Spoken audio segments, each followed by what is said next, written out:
So, Nigeria, in my opinion, is tapped into tourism, but we are not operating at the level that we can, considering the potential that we have and the human capital that we have, the raw talent in the industry.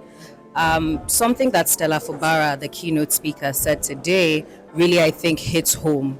Tourism doesn't start with the tourists. It starts with the experiences that those of us in the market create for the tourists. It has to do with the product.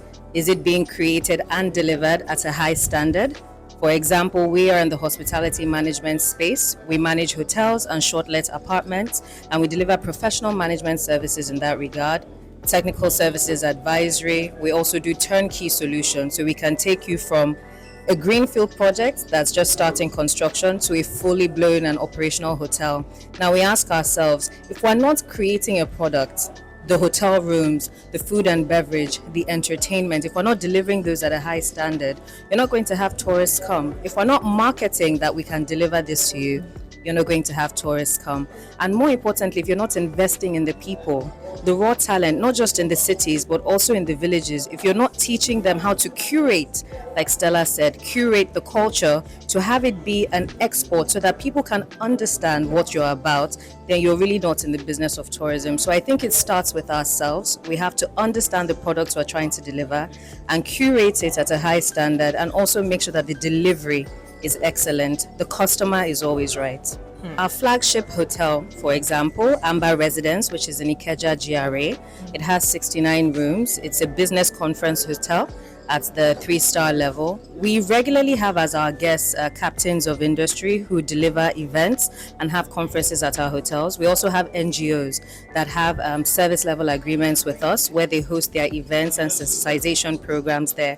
So for us, this is a way, for example, of partnering with corporates and NGOs who have a global business. And for those that they invite from out of the country as their guests, we have them hosted at our hotel and we show them what it really means to have African hospitality. So that's a way of taking the name, not just of the brand, but of Nigeria out there. We also are developing an AHS Academy, because I will tell you, one thing in the industry that we are lacking is also training. We're lacking properly trained professionals who can, like I said, deliver the standard at a high level.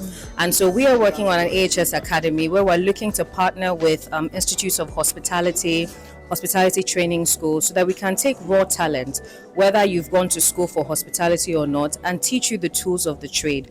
What does it mean, for example, to do housekeeping properly? What does it mean to run a restaurant within a hotel properly? What does it mean to run a front office and reservations? Do you know how to use property management software?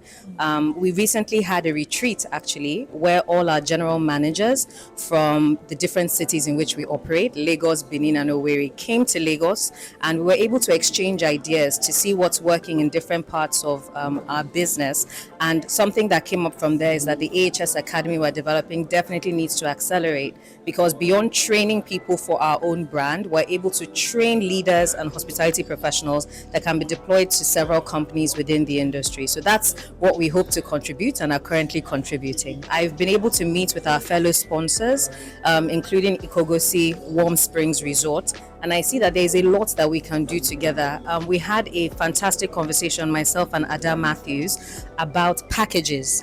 A hotel is only one aspect of hospitality. You have restaurants, you have tour operators, you have those who are really going into the hinterland and finding the talent. You have fashion, textiles, you have entertainment. So what does it look like to band together, to connect with one another, to develop packages that sell? It's very important that the different operators within our market connect with one another to figure out how we can deliver the best packages to the customer.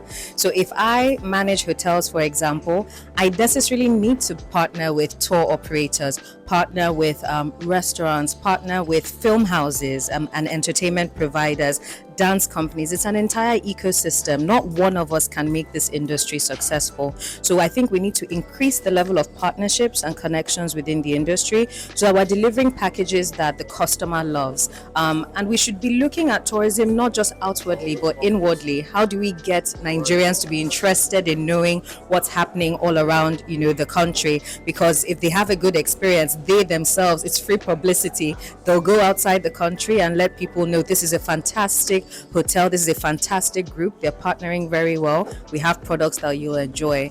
I'll maybe just end and say there's a reason I think Amazon as a company is successful is because they've put the customer first. I'm a very big fan of identifying who's your client when you're in this industry. How can you best serve them? At Amber, we have a saying whenever we pick up the phone call. We say, "My name is Josephine Oshiafi. How can I best serve you?"